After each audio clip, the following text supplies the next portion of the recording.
بسم الله الرحمن الرحيم.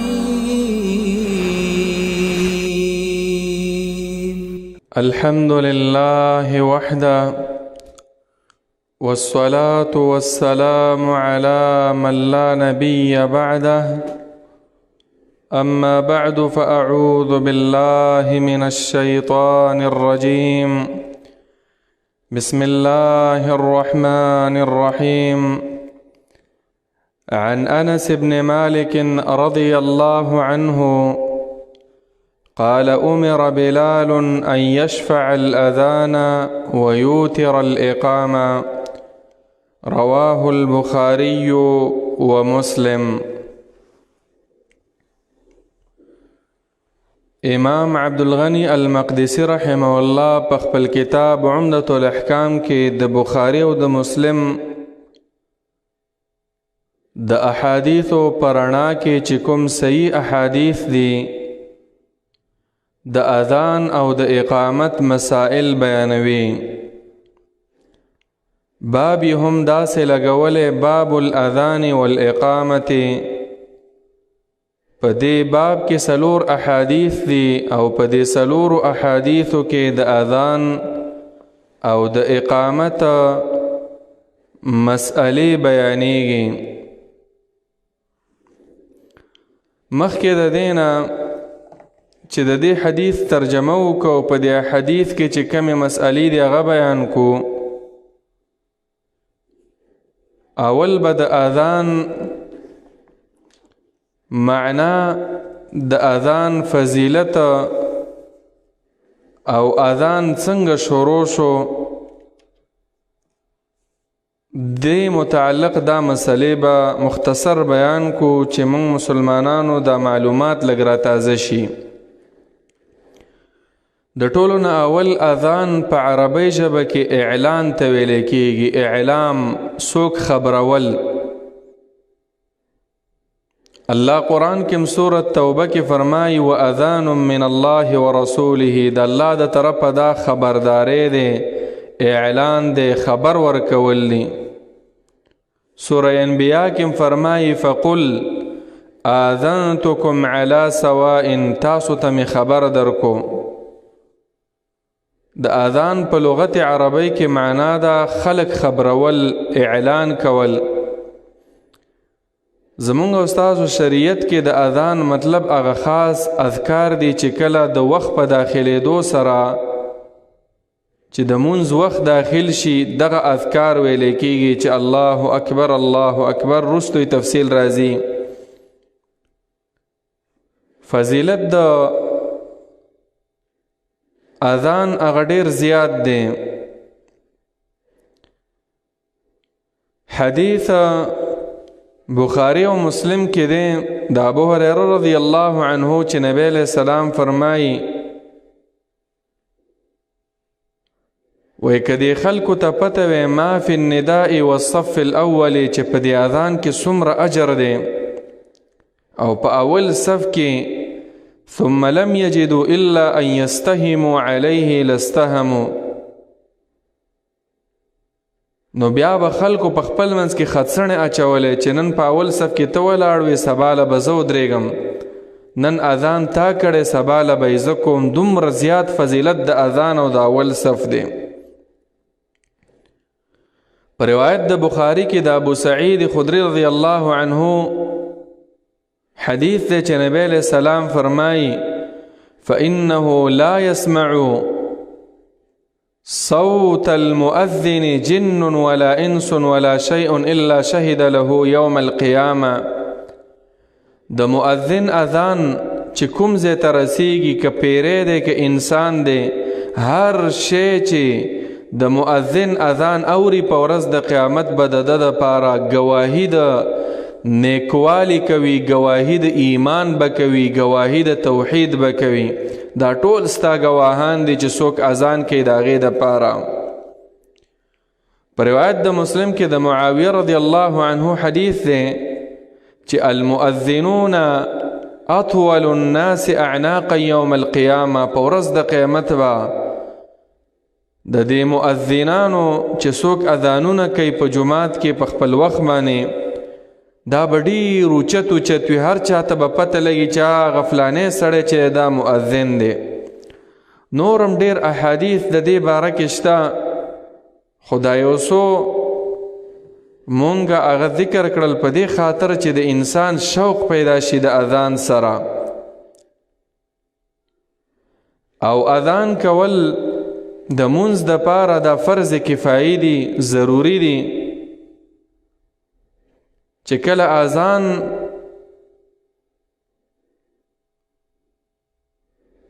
دې دپاره وشي چې د مونځ ټیم داخل شوی دی. مونځ دپاره اذان کول بنا بر قول ارجح فرض کفایي. فرض کفایي دې ته ویل کېږي چې یو کس به خامخا اذان کوي، البته د مونځ دپاره شرط نه دی.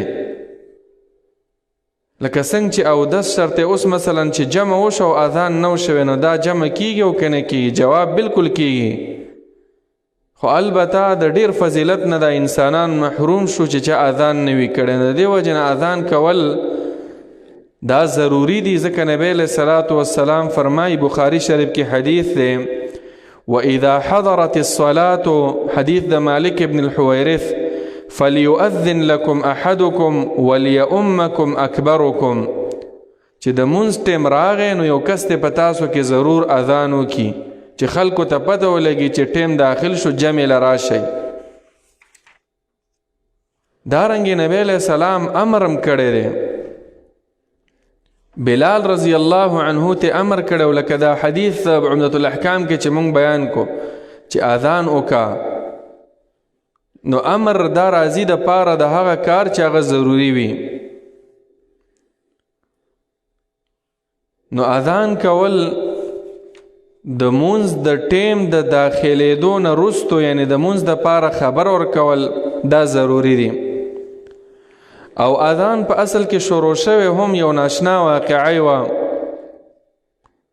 صحابه کرامو په خپل منځ کې دا مشوره کوله چې څنګه به د مونځ دپاره خلک خبرو. چا ویله چې یو اواز به کو الصلاة جامعة، چې جمع ودرېږي.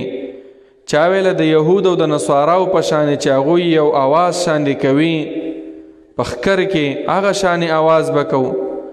عبدالله ابن زید ابن عبد ربه دا یو صحابي وی ما خوب ولیدو،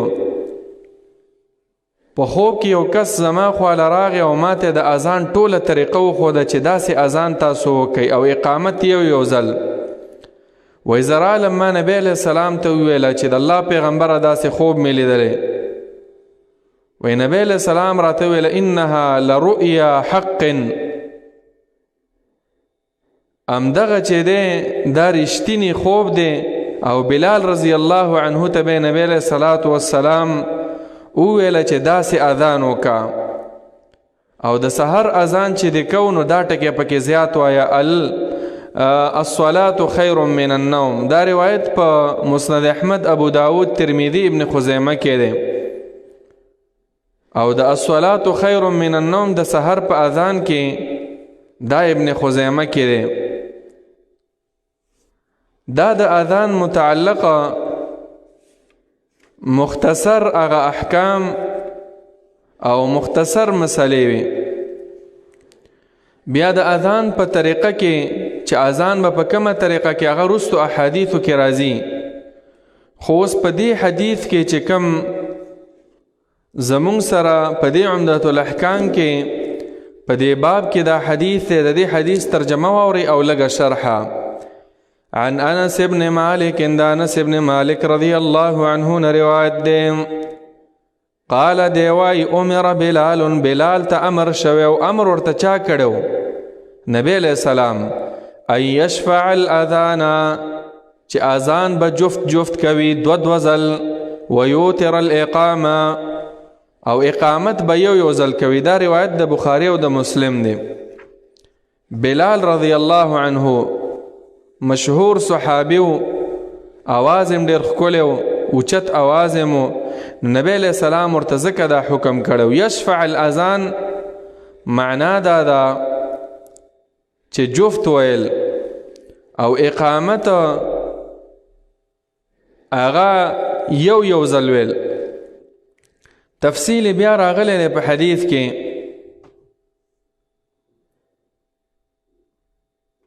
چې جفت ویل څومره دی او طاق ویل اقامت هغه څو کلمات دي.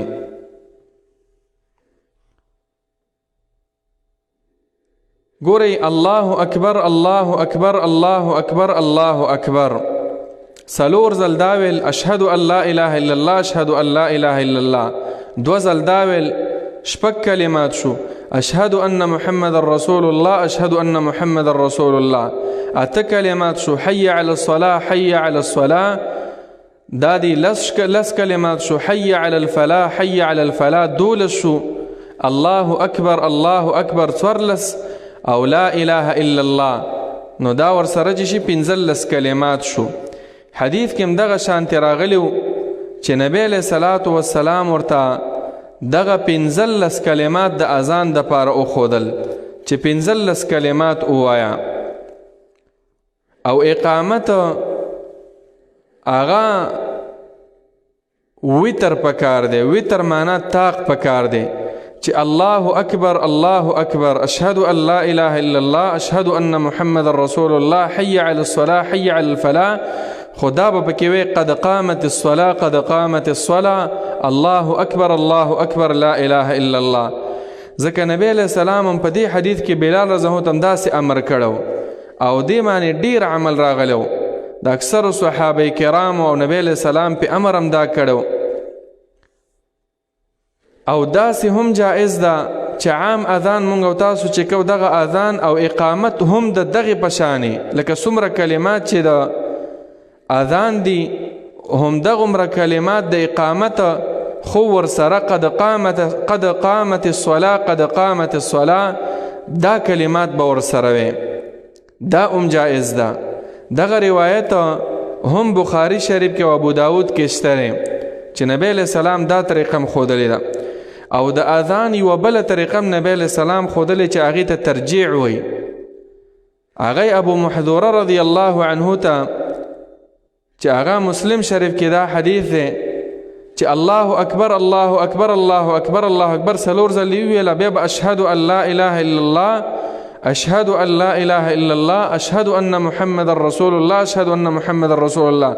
دا دی ویله واپس به راوګرځي دوباره به اشهد ان لا اله الا الله اشهد ان لا اله الا الله اشهد ان محمد رسول الله اشهد ان محمد رسول الله.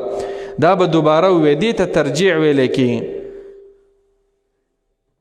نو لنډه خبره په کومه طریقه چې دا د احادیثو کې وارد دي که په هره طریقه د عمل وکړو نو هر طریقه باندې دا جائز ده. خو اولا طریقه چې نبی علیہ السلام په امر کړی دی بلال رضی الله عنه ته هغه ډیر عمل پې شوی و د نبی علیہ السلام په زمانه کې مستحب عمل و هغه هم دا و چې دا عام اذان چې زمونږ او ستاسو کېږي خو اقامت دا وتر پکار دی که څنګه چې دا عرب کوي. لکه د دې حدیث د بخاري نه معلومیږي امر بلال ان يشفع الاذان ويوتر الاقامه. او عام چې زمونږ او ستاسو کلو کې کم اقامتونه کېږي هغه هم صحیح دی. نو په دې حدیث کې د اذان هغه مختصر احکام هغه بیان شو. بیا وروسته په اذان کې نور احکامات چې دی هغه ورپسې درې احادیث دي په هغې کې به بیان کو. الله رب العالمین دې مونږ او تاسو ټولو ته د نبي علیه الصلاة والسلام په هر صحیح حدیث باندې د عمل کولو توفیق راکړي. او رب العالمین دې زمونږ او ستاسو شوق او رغبت مینه او محبت د نبی علیه السلام د احادیثو سره پیدا کړي. آمین یا رب العالمین. وصلی الله وسلم علی نبینا محمد.